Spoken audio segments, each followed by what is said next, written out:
अस्सलाम वालेकुम, नमस्कार, सत श्री अकाल एंड गुड इवनिंग। मैं हूं आरज़ू काज़मी और आप देख रहे हैं पॉइंट ऑफ व्यू। बिल्कुल जी, आज हम पॉइंट ऑफ व्यू के नए एपिसोड के साथ हाज़िर हैं और हम आज बात करेंगे जो 75 इयर्स हुए हैं इंडिया पाकिस्तान के, उसमें क्या हमने देखा, क्या चेंजेस आए, कुछ पॉजिटिव, कुछ नेगेटिव, कई चीज़ें हुई हैं। लेकिन यकीनन कुछ अच्छी चीज़ें भी हुई होंगी और उसके साथ-साथ कुछ ऐसी ऐसी बातें भी हुई होंगी जिसके ऊपर दोनों कंट्रीज़ को काम करने की ज़रूरत है। हम इसके ऊपर भी बात करेंगे। इसके अलावा हम ये बात भी करेंगे कि कोविड के बाद की दुनिया हमने कैसी देखी, यानी वर्ल्ड में क्या चेंजेस आए कोविड के बाद। लेकिन साथ साथ चाइना और ताइवान की बात भी होगी कि जिस तरह की टेंशन दोनों में बनी हुई है, उसको लेकर बाकी दुनिया क्या सोच रही है, क्योंकि उससे पहले हम रशिया और यूक्रेन को भी देख चुके हैं और जिसका असर जो है सारी दुनिया के ऊपर पड़ा और इकोनॉमी पे भी बहुत ज़्यादा असर पड़ा। और इस पे हम बात करेंगे। आज हमें ज्वाइन करेंगे लेफ्टिनेंट कर्नल अतुल होलकर साहब, जो कि आप देखते रहते हैं डिफरेंट चैनल्स के ऊपर। बहुत शुक्रिया सर कि आज आप आए, थैंक यू सो मच। सबसे पहले तो आरजू जी बहुत बहुत मुबारक हो। हम लोग सब 75 साल के हो गए। मतलब मुल्क तो हो ही गया, हम लोग तो जवान है इस वक्त, लेकिन मुल्क 75 साल का हो गया। बिल्कुल, लेकिन सर मुल्क की हालत अभी भी बच्चों वाली है और जिसे कहना चाहिए दोनों तरफ से एक बच्चों जैसी हरकतें होती हैं, जिस तरह की नाराजगियां, जिस तरह की लड़ाइयां। क्या देखते हैं सर आप कि क्या चेंजेस आए, क्या पॉजिटिव कुछ हुआ या नेगेटिव जो है जिस पे काम करने की जरूरत है? जी जी जी।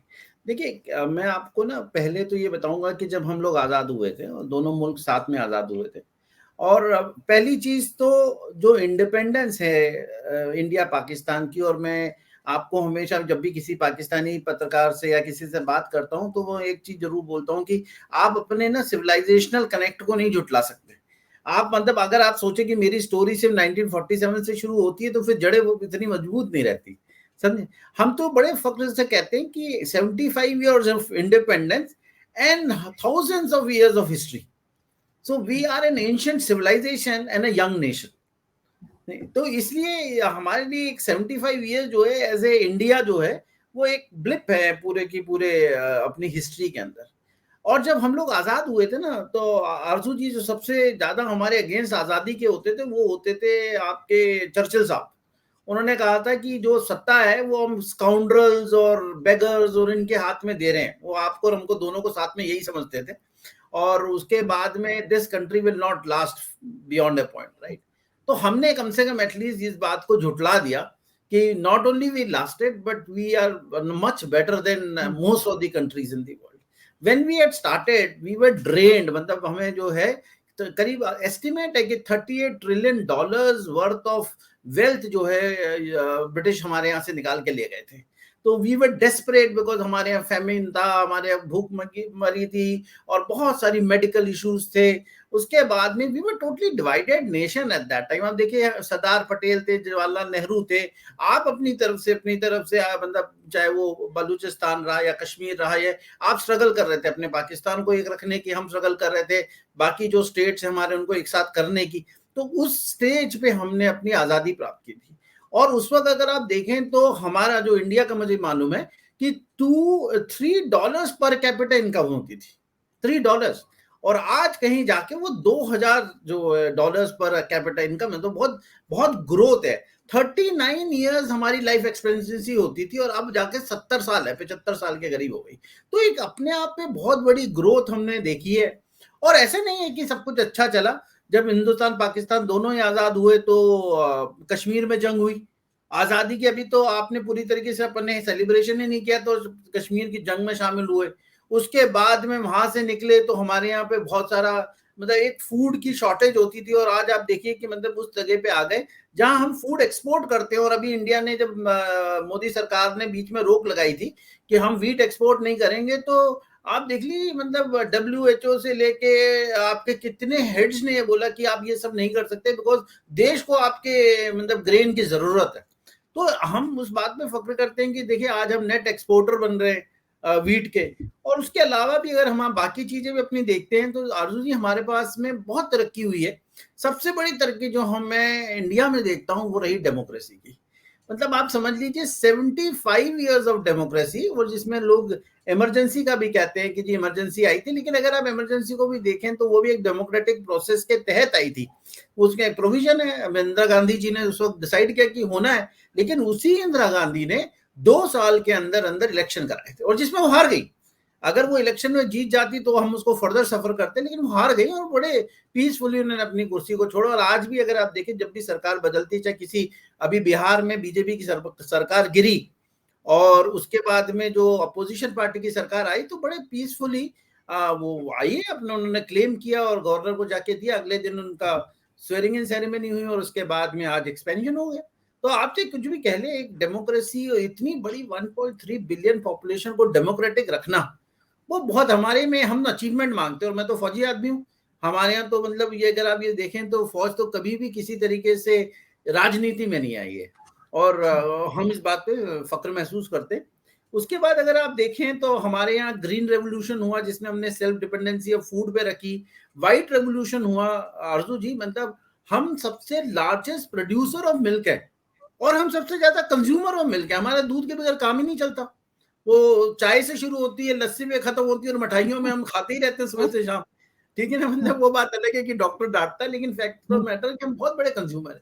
फिर हमने अभी रिसेंटली ब्लू रेवोल्यूशन किया, जिसमें जो फिश और जो सी फूड है उस पर सेल्फ डिपेंडेंसी अपनी करी कि हम किस तरीके से एक्सपोर्टर बन सकते हैं। स्पेस टेक्नोलॉजी में अगर आप देखेंगे तो हमने 1975 में फर्स्ट अपना सैटेलाइट लॉन्च किया था, और 2017 में 104 सैटेलाइट अपनी व्हीकल में लॉन्च किए, वर्ल्ड रिकॉर्ड है। उसके बाद अगर आप मेडिकल में देखें आरजू जी, और आपके यहाँ तो मैं कई वीडियोस देखता हूँ जिसमें कि बहुत सारे आपके जो जर्नलिस्ट हैं वो बताते हैं कि कितने लोग मेडिकल के लिए इंडिया में आते हैं, और जो डेस्परेट सिचुएशन में होती है जिनके, और हमारे यहाँ अरब्स भी आते हैं, बहुत सारे अफ्रीकन आते हैं, यूरोपियन नेशंस के लोग आते हैं, बिकॉज इट्स वेरी चीप। और हमारे मेडिकल टूरिज्म भी बहुत तेजी से डेवलप हो रहा है, और खास करके जैसे जैसे टेक्नोलॉजी बढ़ रही है उसके अंदर आप देखें तो we are now called the pharmacy of the world. और जब आप ये अपने यहाँ कोविड वगैरह आया तो आपने देखा, हमारे तो न्यूयॉर्क टाइम्स है, वो तो हमारा एंटी इंडिया रहता है हमेशा, बीबीसी रहती है, उन्होंने एक बोला, एक अपना ना एक तर्जिया वो उन्होंने कर दिया था कि जी अब हिंदुस्तान जो है कैसे बचेगा और इतने लोगों को कैसे लगाएंगे। ना सिर्फ हमने पॉपुलेशन को 2 बार टीके लगाए, तीसरे के लिए तैयार है। सबसे अच्छी चीज है, हमारी पॉपुलेशन इस वक्त भले ही 75-80 के परसेंट के करीब लिटरेट है, लेकिन मेडिकल्स में और गवर्नमेंट को सुनने में 100% है। पढ़े लिखे लोग यूरोप के अंदर, अमेरिका के अंदर दंगे करते हैं कि हम वैक्सीन नहीं लगाएंगे। आप समझिए, और हमारा कम से कम गवर्नमेंट का एक कहने के ऊपर इमीडिएटली वैक्सीन लगी, और फिर भी एक्सपोर्टेड दैट वैक्सीन। अगर आप एजुकेशन में देखें तो आज जितनी भी दुनिया की सबसे टॉप कंपनीज हैं, हमारे एजुकेटेड लोग हैं, और भले ही उनको अमेरिका में जाके सेटल हुए और उन्होंने टॉप पोजीशंस ली, लेकिन पढ़े तो हिंदुस्तान से थे। थर्ड लार्जेस्ट इकोसिस्टम है स्टार्टअप्स का हमारे यहाँ, $340 बिलियन की इसकी वैल्यूएशन है आज की तारीख में। हम तो, मैं अपनी खुद कंपनी स्टार्टअप्स की चलाता हूँ, जो हम लोग उनको ट्रेनिंग वगैरह करते हैं। टेक्निकल पूल हमारा बहुत बड़ा है, चाहे डॉक्टर्स हैं, 600 तो मेडिकल कॉलेजेस हैं।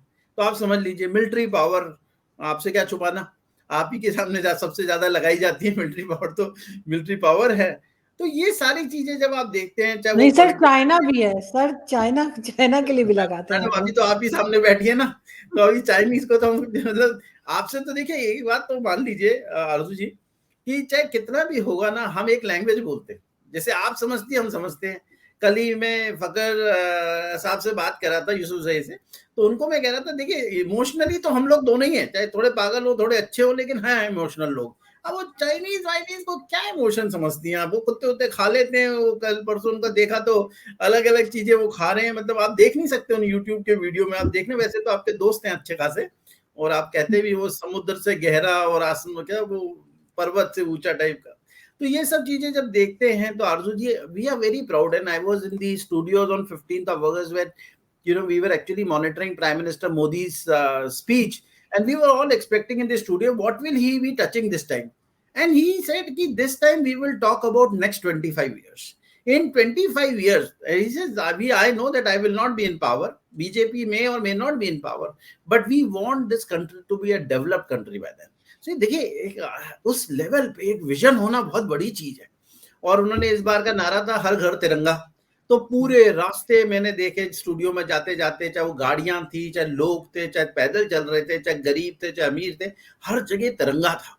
ये ना देखिए, एक लीडरशिप में ना आरजू जी, आप भी कई जगह काम करती है, एक लीडरशिप की जो एक वो होती है, स्पिरिट होती है, वो यूनाइट करने की होनी चाहिए, और वो यूनाइट करती हैं। वो कहीं ना कहीं से वो कोविड के वक्त भी ऐसा कुछ ढूंढ के ले आए, इस वक्त भी कुछ लेके आए कि कंट्री यूनाइट हुई। जब उन्होंने लोगों से बोला कि अब आप जो है गैस के कनेक्शन छोड़ दीजिए, जो लोग अफोर्ड कर सकते हैं, तो लोगों ने सरेंडर किए, लाखों की तादाद में गैस के सिलेंडर सरेंडर कर दिए ताकि गरीब को वो मिल सके। तो आरजू अल्टीमेटली तो ये बहुत बड़ी अचीवमेंट्स मानी जाती है।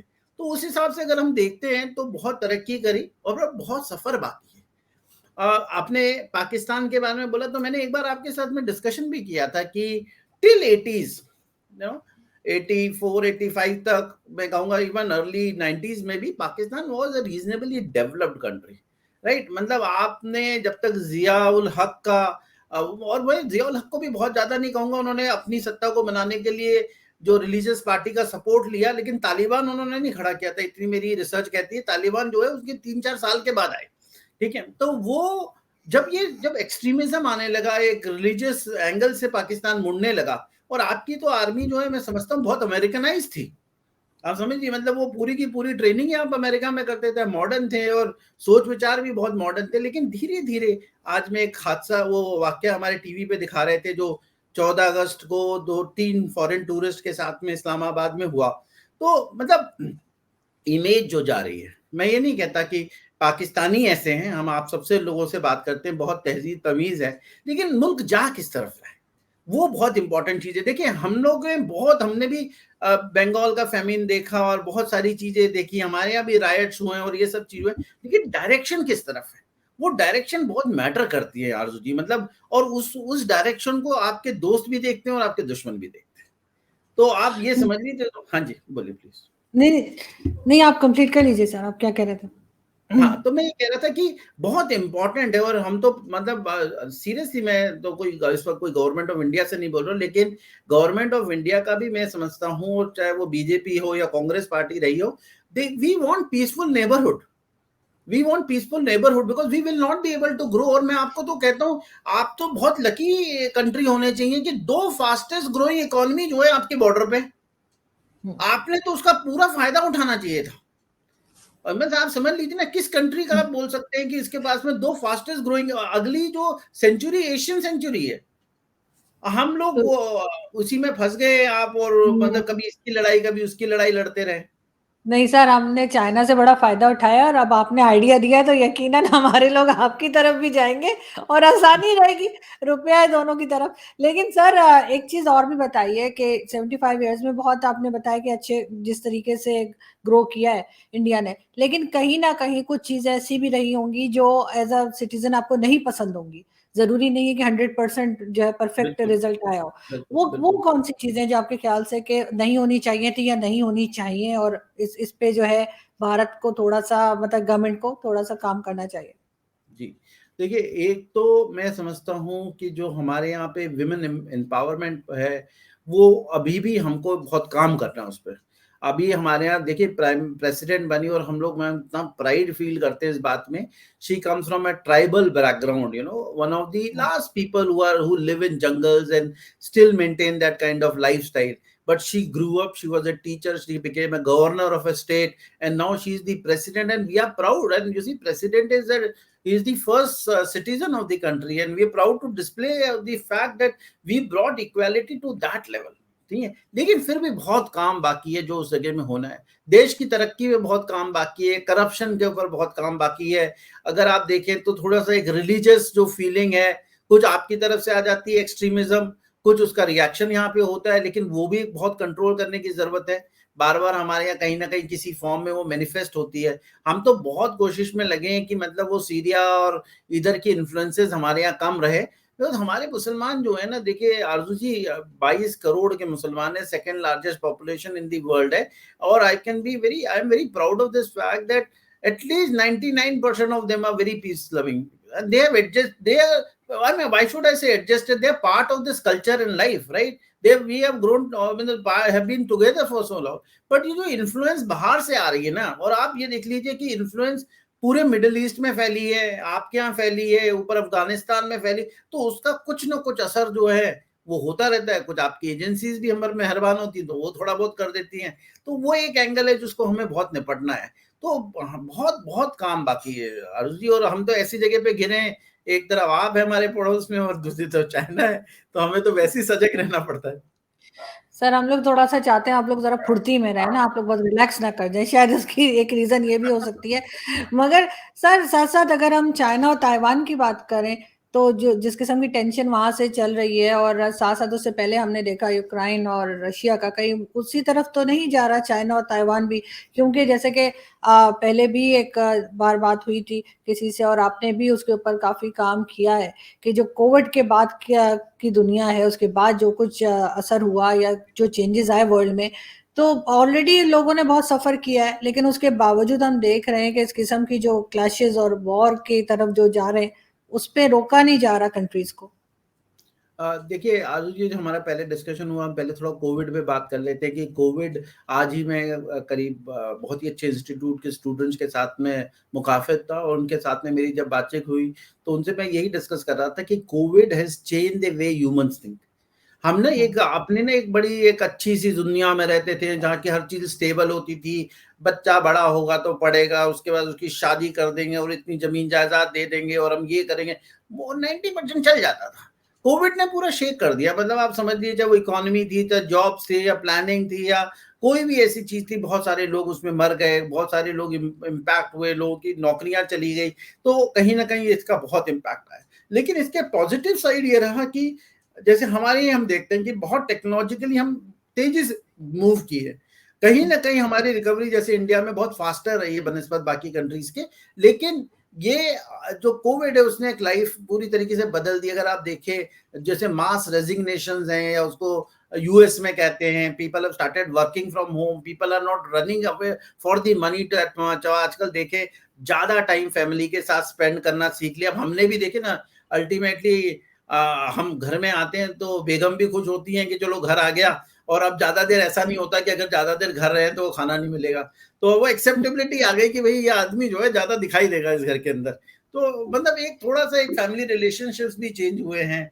और हमारे यहाँ ही देख लीजिए, तो हमारे यहाँ पहले वो केबल और टेलीविजन वगैरह चलते थे, अब ओटीटी प्लेटफॉर्म आ गया है, फुल टाइम पे हमें। आप डिजिटल में देख लें तो आज कभी मैं सोच ही नहीं सकता था कि आरज़ू से मुलाकात होगी, मतलब इस तरीके से एक डिजिटल मीडिया में हम अक्रॉस दी बॉर्डर इतने कन्वीनियंटली रात के 9 साढ़े 9 बजे गुफ्तगू कर रहे हैं। तो ये एक अपने आप में बहुत और एक्सेप्टेंस है सब चीजों की आई है। लेकिन आप अगर इसको निगेटिवली कहीं देखें तो बहुत सारी कंट्रीज में सफरिंग है इस वक्त, और वो भले ही क्लाइमेट चेंज की वजह से भी आ रही है, जियोपॉलिटिकल वजह से भी आ रही है, और कोरोना ने जो नुकसान किया वो नुकसान किया, रिसेशन में जा रही है कंट्रीज। यूएस के मैं नंबर देख रहा था, घबरा रहा था। अगर आप चाइना को देखेंगे तो चाइना की जो 30% ऑफ द जीडीपी है, that come from the real estate. और एवरग्रांड के बारे में समझेंगे, जहां उनके 400-500 बिलियन डॉलर इस वक्त वो है क्वेश्चन में है, और ऐसे करके उनके टॉप प्रोजेक्ट्स जितने भी हैं, रियल स्टेट की कंपनीज हैं, वो अपने जो है लो डिफॉल्ट कर रही है पेमेंट के ऊपर।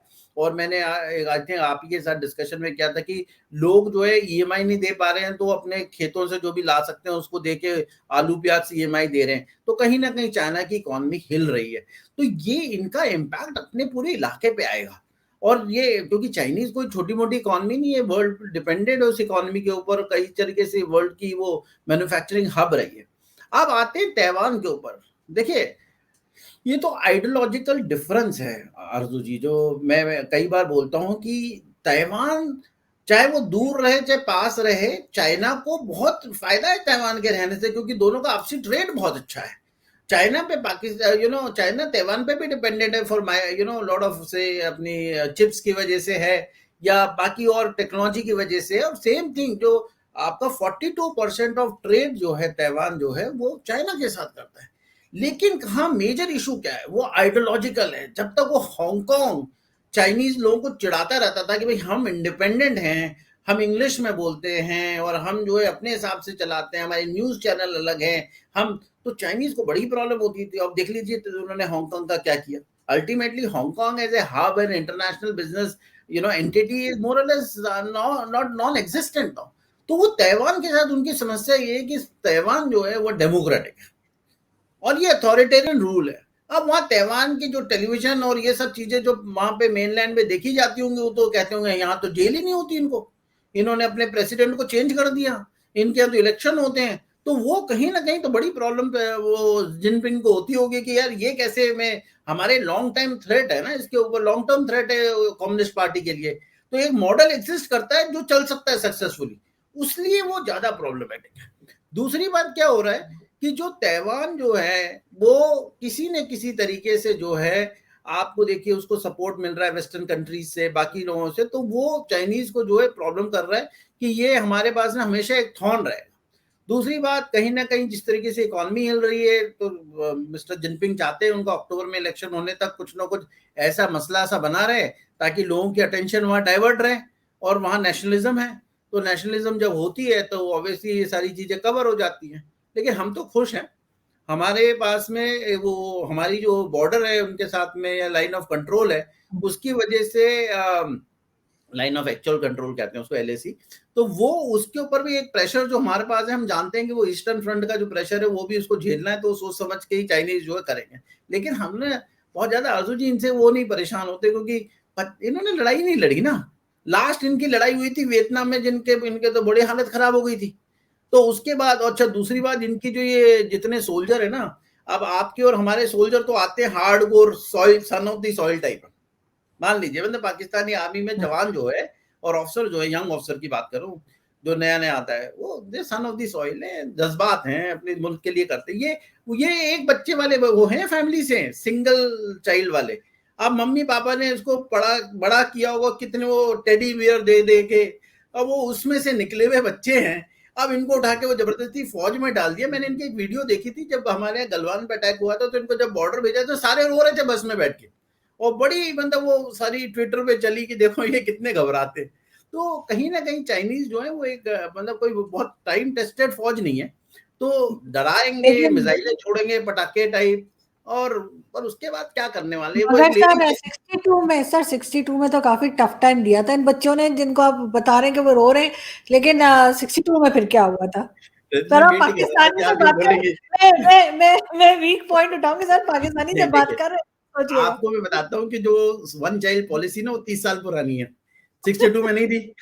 ठीक है, 62 में हमारी कंट्री और हमारी जो आर्मी थी वो वीक थी, और इसमें कोई शर्माने वाली बात नहीं। हम पूरी तरीके से रिकॉग्नाइज करते हैं कि हम उस बैटल के अंदर हम बैटल हार्डन हुए। उसके बाद देश को झटका लगा, जो नेहरू जी सोचते थे ना कि वर्ल्ड पीस। तो आरजू जी आपको पता है, यूनाइटेड नेशन सिक्योरिटी काउंसिल की सीट जब यूएस ने हमें ऑफर करी, तो नेहरू जी ने उसको चाइनीज को दे दिया, और उन्होंने बोला कि नहीं पहले आप इनको ले लीजिए। आज 5 मेंबर में 4 मेंबर कहते हैं India should be part of it. We constitute of 20% of world population. We are one of the largest contributor of forces to UN, और हम नहीं है। लेकिन सर आप तो खैर फौज में रहे हैं, लेकिन आपके यहाँ से जो लोग आते हैं, मेरी जिनसे बात होती है, अक्सर आप लोग इस तरह से बात करते हैं कि आप लोग कहते हैं कि चाइनीज को काफी कमजोर बताते हैं। तो सर एज अ सोल्जर आप तो, मेरे ख्याल आपको तो नहीं समझना चाहिए कि दुश्मन को कभी भी कमजोर, चाहे वो नहीं, हो भी थोड़ा सा, तो वो रहते हैं ना कि भाई हो सकता है कि कोई टेक्निक ले आए, कोई तरीका ऐसा हो ये वो जाए। तो टेक्निक जरूर दुश्मन लाएंगे। को कमजोर समझना गलती नहीं है भारत की? नहीं, हम कमजोर नहीं समझते आरजू जी, लेकिन हम अपने आप को स्ट्रांग समझते। हम हम्म। उनको कमजोर नहीं समझते, लेकिन मैं तो अंदरूनी बात आपसे बता रहा था कि एक्चुअल में क्या है। और 62 में हमने जो गलतियां करी ना, वो अब हम इनको कहते हैं कि 62 नहीं रहा। और इस बार तो आप देखिए गलवान में भी मुंह तोड़ के जवाब दिया है, उसके बाद ये अपनी बॉडीज ही नहीं काउंट करने को तैयार थे। हमने तो काउंट करी, हमारे तो बड़े बंदा, आप देखिए शान शौकत से शहीद को घर लाया जाता है, लेकिन वो सर तो आप सर आप लोग इतनी बैड लक है ना, पाकिस्तान अपनी बॉडी तो उठाता है कारगिल की, ना चाइनीज लेके जाते हैं। आप लोग आधा टाइम तो जंग के बाद यही करने में लग जाता होगा हाँ, कि अब तो उनके हम सोल्जर कॉपी कर। बिल्कुल बिल्कुल। और वे एक बड़ी एक मतलब कुछ ही दिन पहले एक स्टोरी आई है गलवान की। एक लास्ट नायक था, और आप समझेंगे लास्ट नायक जो थे सिंगल फीती वाला जवान होता, वो मेडिकल कोर का था। और वो मेडिकल कोर का जो बंदा था, वो चाइनीज जो आपके इंजर्ड सोल्जर्स थे उनको ट्रीट कर रहा था। और जब वो ट्रीट कर रहा था, तो लोगों ने जो चाइनीज सोल्जर को बताया भी कि भाई ये आपको ट्रीट कर रहा है, उसको मार डाला उन्होंने भाई कि भाई। ठीक है, तो वो बहुत ही मतलब आप कह लीजिए कि हमारा बैड लक है कि इस तरीके से। लेकिन अभी आप देखिए, अभी यूएस जो है वो ऑलरेडी हमारे साथ में एक एक्सरसाइज कर रहा है हिमाचल प्रदेश में, which is next to Tibet border. उसके बाद Dalai Lama was in Ladakh for 1 month. तो हम भी कोई चुपचाप नहीं बैठे देख रहे हैं, हम भी इंश्योर कर रहे हैं कि मतलब कहीं ना कहीं जो है उनको अनसेटल रखें। बिकॉज देखिए, rise of China is not peaceful firstly, and lot of people are not very happy the way it's rising. It's not a mature power. आप जब यूक्रेन की बात करती ना, तो देखिए यूक्रेन के अंदर जब रशियन आर्मी गई, तो रशिया को लगा था कि ये तो सुपर पावर है, और अटक गए। देख लीजिए, मतलब आज भी कैपिटल सिटी तक पहुंच नहीं पाए। उसके बाद में ये बाहर से ऊपर से तैयारों से खूब सारे बॉम्ब वॉम्ब फेंकते रहे, लेकिन ultimately they are losing ground now again in Donetsk region, और बाकी रीजन में लूज कर रहे हैं, और बहुत सारे ट्रुप्स मारे जा रहे हैं। और उनके अगर आप वीडियोस देखें, people don't want to come back, people are मतलब they don't want to come to the war front. और एक तरीके से जो कॉन्स्क्रिप्शन है उसके ऊपर लग रहा है, वो लोग जो जेलों में चले गए, मैंने अभी सुना रशियन आर्मी वाले, और वहां से भी जिनकी कम सजा है उनको छोड़ के उनको कॉन्स्क्रिप्ट कर रहे हैं ना। आप स्टोरी पढ़िए, बहुत खतरनाक है। सेम चीज मुझे तो लगता है, ये तो ताइवान जानता है कि बाहर से आप चाहे कितने डिस्ट्रॉय करें, अल्टीमेटली लैंड कैप्चर करने के लिए तो आपको अंदर घुसना पड़ेगा ताइपी के, और जब घुसेंगे तो आप फंसेंगे। और वो तो वही होता है जो बैटल हार्डन सोल्जर होते हैं, वही जानते कैसे करना है। नहीं, आप बिल्कुल ठीक कह रहे हैं, लेकिन सर मैं तो यही चाहूंगी कि पूरी जो दुनिया है उसमें जो है हर कंट्री में जो है अमन रहे, और थोड़ा बहुत लोग एक दूसरे को टॉलरेट कर लिया करें तो बेहतर है, बजाय इसके कि इस तरह की लड़ाइयाँ हो जिसमें किसी की भी जान जाए। Thank you so much sir कि आज आपने मैं ज्वाइन आपको किया। एक और बहुत बात बता दूं, जी। थोड़ी सी तो पाकिस्तानी को बताने में थोड़ा मजा भी आता है। अभी जो है ना, मेक्सिको के प्रेसिडेंट ने एक बड़ा अच्छा प्रपोजल दिया है, एक वर्ल्ड पीस कमेटी बनाने को बोला है। आपने पढ़ा कि नहीं पढ़ा मुझे नहीं मालूम, लेकिन उन्होंने कहा पोप होंगे, यूनाइटेड नेशन के सेक्रेटरी जनरल होंगे, और प्राइम मिनिस्टर मोदी होंगे, और ये कमेटी 5 साल चलेगी, और इनका काम है दुनिया की सारी कन्फ्लिक्ट को रोकना। बोले हम अफोर्ड नहीं कर सकते। तो हम तो यही समझते हैं कि मतलब हमारे लिए तो बहुत बड़ी रिकॉग्नाइजेशन है एक ऐसी कंट्री से जिससे हमारा कोई बहुत क्लोज का रास्ता नहीं है। तो हम समझते हैं कि अगर वो कहते हैं कि कुछ है, तो कहीं ना कहीं हमारी स्टैंडिंग है। बिल्कुल है सर, और जहाँ पे भी अच्छी बात हो हम तो अप्रिशिएट ही करते हैं कि होना चाहिए। जी जी और जी। भारत जो है चाहे जितने मर्जी हमारे क्लासेस चलते हो, लेकिन बहरहाल हमारे साथ बिल्कुल एक पड़ोसी मुल्क है, और अगर वहाँ कुछ अच्छा होता है तो मेरे ख्याल है पाकिस्तान को उस पर खुश होना चाहिए, और अगर पाकिस्तान में कुछ होता है तो बिल्कुल इंडिया को भी सपोर्ट करना चाहिए। थैंक यू बिल्कुल। सो मच सर कि आज आपने ज्वाइन किया, बहुत शुक्रिया, thank you thank you. So much Aarzoo ji. Good evening.